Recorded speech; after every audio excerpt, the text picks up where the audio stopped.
अस्सलामुअलैकुम, मैं हूं फ़हीम अख्तर, एक और नए व्लॉग के साथ हाजिर खिदमत हूं। नाज़रीन, मैं इस वक्त इलेक्शन कमीशन ऑफ पाकिस्तान के मीडिया रूम के अंदर मौजूद हूं और आज इलेक्शन कमीशन ऑफ पाकिस्तान की जानिब से आम इंतखाबात 2024 से मुतालिक कुछ अदाद शुमार जो हैं वो जारी किए गए हैं और एक बड़ा और अहम इकदाम जो है वो इलेक्शन कमीशन ने उठाया है कि तहरीक इंसाफ के जो पॉपुलैरिटी लेवल है वो बढ़ता जा रहा है। टीवी चैनल्स वहाँ पर जाकर सर्वेज करते हैं और वो टीवी चैनल जब दिखाते हैं तो परेशानी बढ़ती है। तो इलेक्शन कमीशन ने आज पैमरा को हुक्म दिया है कि भाई जो जो टीवी चैनल सर्वेज कर रहे हैं उनको रोकें और उनके खिलाफ कार्रवाई करके रिपोर्ट हमें जमा करवाएं।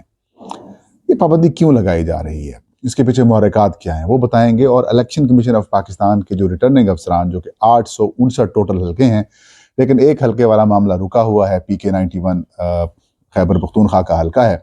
तो 858 हल्कों ने जो उम्मीदवारों के नॉमिनेशन पेपर्स रद्द किए हैं या एक्सेप्ट किए हैं और उनके ऊपर जो फैसले किए हैं, उनकी तमाम तर तफसीलात इलेक्शन कमीशन ऑफ पाकिस्तान ने जो है वो जारी कर दी हैं।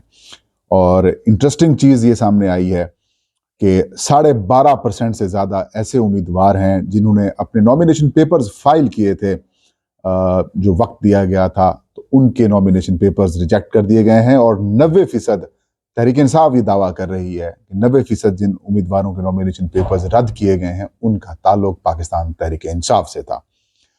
तहरीक इंसाफ हो या फिर बाकी जो उम्मीदवार हैं जो जिनके नॉमिनेशन पेपर्स एक्सेप्ट हुए हैं या फिर जिनके रिजेक्ट हुए हैं, अगर कोई एग्रीव्ड पर्सन या कोई मुतासरा फरीक अगर इन फैसलों को चैलेंज करना चाहे तो उसके ऊपर भी काम शुरू कर दिया गया है। इलेक्शन कमीशन ने मुल्क भर में 24 ऐसे एपलेट ट्रिब्यूनल्स तश्कील दिए थे जिनके सरबराहान कहें या फिर जो उनको चेयर करेंगे वो मुतलका हाई कोर्ट्स के जज साहिबान हैं। अब जो शिफ्ट है वो ब्यूरोक्रेसी से जो फैसले किए गए हैं वो शिफ्ट अब हो रही है अदलिया की तरफ। माजी में तो यही होता था कि एडिशनल सेशन जजेस या फिर मजिस्ट्रेट जो हैं वो ROs DROs हुआ करते थे हल्कों के अंदर, लेकिन ये 1985 के बाद पहले आम इंतखाबात हो रहे हैं जिसके अंदर रिटर्निंग अफसरान और डिस्ट्रिक्ट रिटर्निंग अफसरान जो हैं वो ब्यूरोक्रेसी और सरकारी महकमों के ऑफिसर्स के ऊपर मुश्तमिल हैं।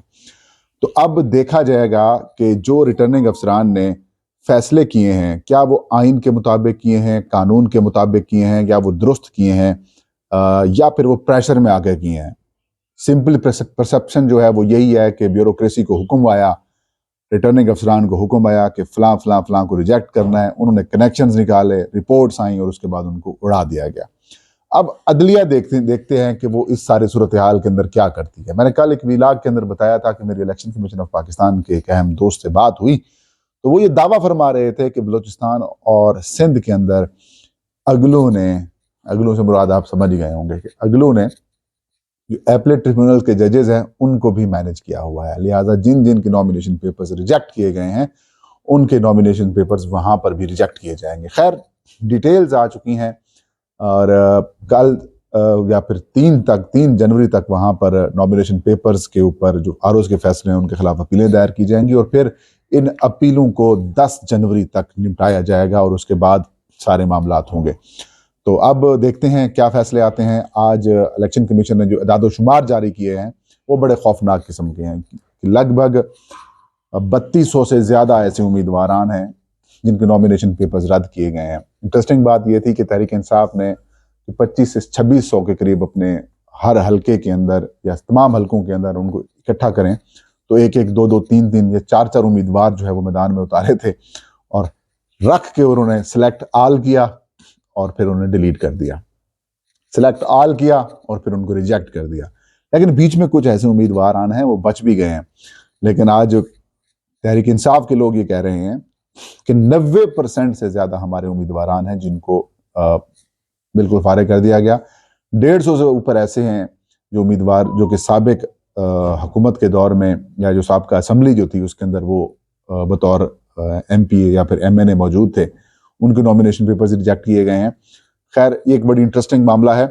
इसके अलावा एक और चीज़ जो है वो सामने आ रही है कि जो आज इलेक्शन कमीशन ऑफ पाकिस्तान ने एक फैसला किया, पैमरा को एक अपनी डायरेक्टिव भिजवाया, उसको एक ख़त भिजवाया, मरासला भिजवाया और उसमें उन्होंने कहा कि टीवी चैनल जो हैं वो इलेक्शन कमीशन ऑफ पाकिस्तान की जानिब से जारी करदा जो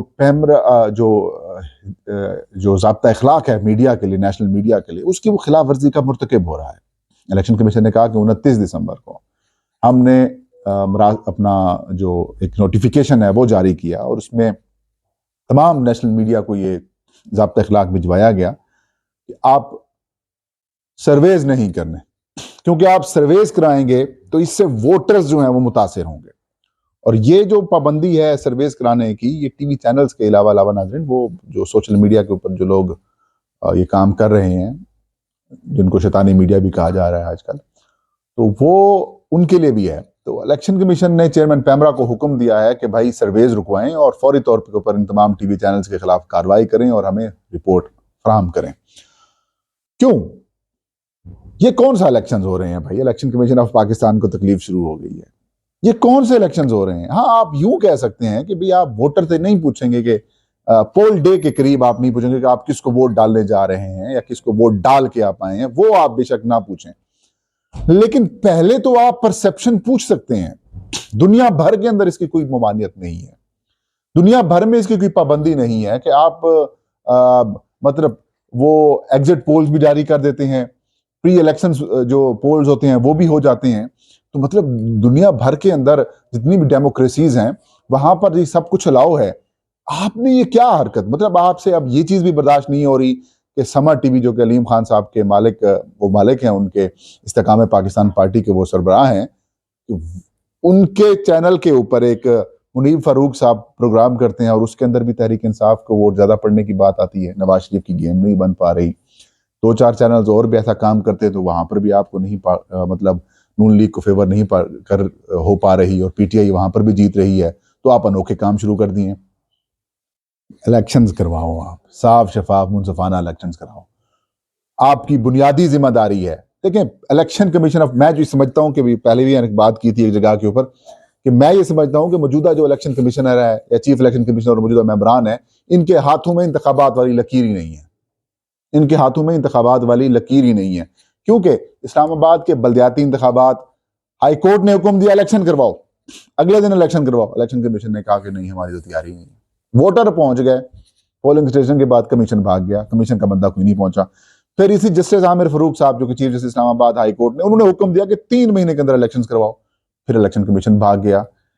फिर पंजाब सुप्रीम कोर्ट ने हुक्म दिया कि पंजाब के इलेक्शन करवाओ, नोटिफिकेशन जारी हो गया, शेड्यूल आ गया, सारा कुछ हो गया, इलेक्शन कमीशन भाग गया। खैबर पख्तूनख्वा से भी आप ऐसे भागे। फिर कौमी और बाकी तमाम सूबाई असम्बलियों का इलेक्शन कमीशन ने ये फरमान जारी किया कि हम साफ शफाफ इलेक्शन कराना चाहते हैं। इलेक्शन कराना 190 दिनों में या 60 दिन के अंदर जरूरी, वो इतनी इंपॉर्टेंट बात नहीं है। आगे इंपॉर्टेंट बात है साफ शफाफ मुनसफाना और गैर जानिबदाराना इलेक्शन करवाना। तो भाई आप फिर कौमी और सूबाई असम्बली के इलेक्शनों से भी भाग गए और अब आप ये हरकतें कर रहे हैं। लेवल प्लेइंग फील्ड किसी को नहीं दे रहे, सॉरी पीटीआई को नहीं दे रहे, बाकी तो सारी जमातों को दस्तयाब है। और एक जमात अख्तर मैंगल साहब वाली को भी टारगेट किया गया है। तो आप ये इस तरह से ये हरकतें करेंगे और आप कहेंगे कि लोग आपकी बातों को एक्सेप्ट भी कर लें, लोग आपको मान भी लें। और लगभग ये जो डिटेल्स भी आज इसकी मैंने आपको मालूमात दी है नाज़रीन, ये भी डिटेल तकरीबन कह सकते हैं कि 36 से 40 घंटे 38 घंटे के बाद जो है वो जारी की गई है। और उसके बाद ये हल्का वाइज भी डेटा इन्होंने अभी तक अपनी वेबसाइट के ऊपर नहीं लगाया कि किस हल्के में किस किस के रिजेक्ट हुए हैं, किस किस के एक्सेप्ट हुए हैं। तो इस तरह से तो सिकंदर सुल्तान राजा साहब मामला जो है वो नहीं चलने और सिचुएशन जो है वो काफ़ी ज़्यादा ख़राब है फील्ड के ऊपर। ज़ाहिर है राजा साहब जिस फैमिली से ताल्लुक़ रखते हैं वो बड़ी मुस्लिम लीग नून के करीब है, तो उधर से उनको इतला मिल जाती होगी ना कि नून लीग का तो काम नहीं बन पा रहा। और अगर जिस तरीके से धांधली का प्लान है और धांधली कराकर नून लीग को जितवाया जाता है और सर्वेज ये बताएंगे तो फिर कहानी उठ जाएगी और फिर ये इंटरनेशनल चीज़ें रिपोर्ट भी हो जाएंगी, फिर ऑब्जर्वर्स आएंगे, फिर इनके लिए इश्यूज पैदा हो जाएंगे। तो हाल यही निकाला गया है कि भाई किसी ना किसी तरीके से ये एक ऐसा आमराना किस्म का माहौल क्रिएट कर दिया जाए, ऐसा डिक्टेटर वाला माहौल बना दिया जाए कि कोई बोल भी ना सके, सब खामोशी से चुप करके देखते रहें। और जैसे ईमान की कमजोर तरीन निशानी है ना कि दिल में बुरा महसूस करना, तो फिर दिल में बुरा ही महसूस करते रहें, कोई बोल ना सके।